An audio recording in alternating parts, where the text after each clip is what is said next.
ഒട്ടും സമയമില്ലാത്തപ്പോൾ ഒരു ബാറ്റർ ഉണ്ടാക്കി ദോശ ഉണ്ടാക്കണം എന്നാണെങ്കിൽ ഈ ഒരു റെസിപ്പി സേവ് ചെയ്ത് വെച്ചോ. 5 മിനിറ്റ് കൊണ്ട് ഉണ്ടാക്കിയെടുക്കാം. വീഡിയോ മുഴുവനായിട്ട് കണ്ടിട്ട് ഇഷ്ടപ്പെട്ടിട്ടുണ്ടെങ്കിൽ ഒന്ന് ലൈക്ക് ചെയ്ത് സബ്സ്ക്രൈബ് ചെയ്യണേ. ഇത് ഉണ്ടാക്കാൻ വേണ്ടിയിട്ട് ആദ്യം തന്നെ ഒരു പാത്രത്തിലേക്ക് 1 കപ്പ് റവ ഇട്ട് കൊടുക്കാം.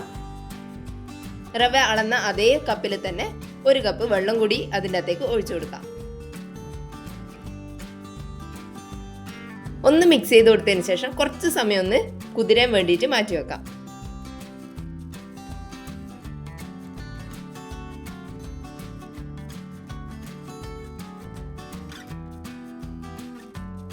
റവ പെട്ടെന്ന് കുതിർന്നു വരും. ഒരു 1-2 മിനിറ്റ് കൊണ്ട് തന്നെ ഇങ്ങനെ ആയി കിട്ടും. ഇനി ഒരു മിക്സിയുടെ ജാറിലേക്ക് നമ്മൾ കുതിർത്ത് വെച്ചിട്ടുള്ള റവ ഇട്ട് കൊടുക്കാം.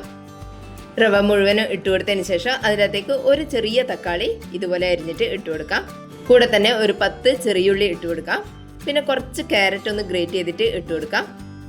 ഇനി ഇതിൻ്റെ അകത്തേക്ക് ഒരു 2 ടേബിൾ സ്പൂൺ ഗോതമ്പ് പൊടി ഇട്ട് കൊടുക്കാം. അതേ സ്പൂണിൽ തന്നെ ഒരു 2 ടേബിൾ സ്പൂൺ തൈര് കൂടി ഒഴിച്ചു കൊടുക്കാം. ഇനി ഇതിൻ്റെ അകത്തേക്ക് ഒരു 1/2 ടീസ്പൂൺ ഉപ്പിട്ട് കൊടുക്കാം. പിന്നെ ഒരു 3 വറ്റൽമുളക് കൂടി ഇട്ട് കൊടുക്കാം. ഇനി ഇത് അരക്കാൻ ആവശ്യമായിട്ട് 1/2 കപ്പ് വെള്ളം കൂടി ഒഴിച്ചു കൊടുക്കാം. നമ്മൾ ആദ്യം 1 കപ്പ് വെള്ളം ഒഴിച്ചു കൊടുത്തിട്ടുണ്ട്. കൂടെ തന്നെ ഒരു 1/2 കപ്പ് വെള്ളം കൂടി ഒഴിച്ചിട്ട് നന്നായിട്ട് ഇനി ഒന്ന് അരച്ചെടുക്കാം. ഇതുപോലെ നന്നായിട്ട് തന്നെ അരച്ചെടുത്തിട്ടുണ്ട്. ഇനി ഇതൊരു പാത്രത്തിലേക്ക് ഒഴിച്ചു കൊടുക്കാം. നമ്മളെ ബാറ്റർ റെഡി ആയിട്ടുണ്ട്.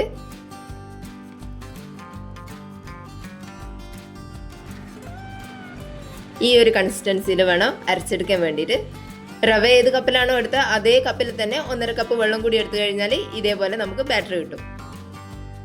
ഇനി ഒരു പാന് നന്നായിട്ടൊന്ന് ചൂടായി വന്നു കഴിഞ്ഞാൽ അതിൻ്റെ അകത്തേക്ക് ഒരു തവി മാവ് ഒഴിച്ചു കൊടുക്കാം. ഇനി നമ്മൾ നെയ് റോസ്റ്റെല്ലാം ചുട്ടെടുക്കുന്ന പോലെ വളരെ തിന്നായിട്ട് പരത്തിയെടുക്കാം. ഫ്ലെയിം ഒന്ന് ലോ ടു മീഡിയം വെച്ച് കഴിഞ്ഞാൽ ഇതേപോലെ സ്മൂത്ത് ആയിട്ട് പരത്തിയെടുക്കാൻ പറ്റും.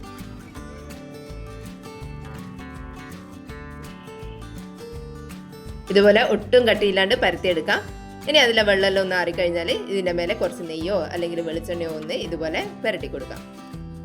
ഒരു ഭാഗം കുക്കായിട്ട് സൈഡെല്ലാം ഒന്ന് പാനിൽ നിന്ന് വിട്ടു വരുന്ന സമയത്ത് ഇതുപോലെ മറിച്ചിട്ട് കൊടുക്കാം. ഇത്രയേ ഉള്ളൂ, നമ്മുടെ ദോശ റെഡി ആയിട്ടുണ്ട്. 5 മിനിറ്റ് കൊണ്ട് ഉണ്ടാക്കിയെടുക്കാൻ പറ്റിയ ഒരു അടിപൊളി ദോശയാണ്. ഇതിൻ്റെ കൂടെ തേങ്ങാ ചട്നി കൂടി ഉണ്ടെങ്കിൽ സൂപ്പർ കോമ്പിനേഷൻ ആയിരിക്കും. എല്ലാവരും ഒന്ന് ഉണ്ടാക്കി നോക്കിക്കോ. വീഡിയോ കണ്ടിട്ട് ഇഷ്ടപ്പെട്ടിട്ടുണ്ടെങ്കിൽ ഒന്ന് ലൈക്ക് ചെയ്ത് സബ്സ്ക്രൈബ് ചെയ്യണേ. താങ്ക്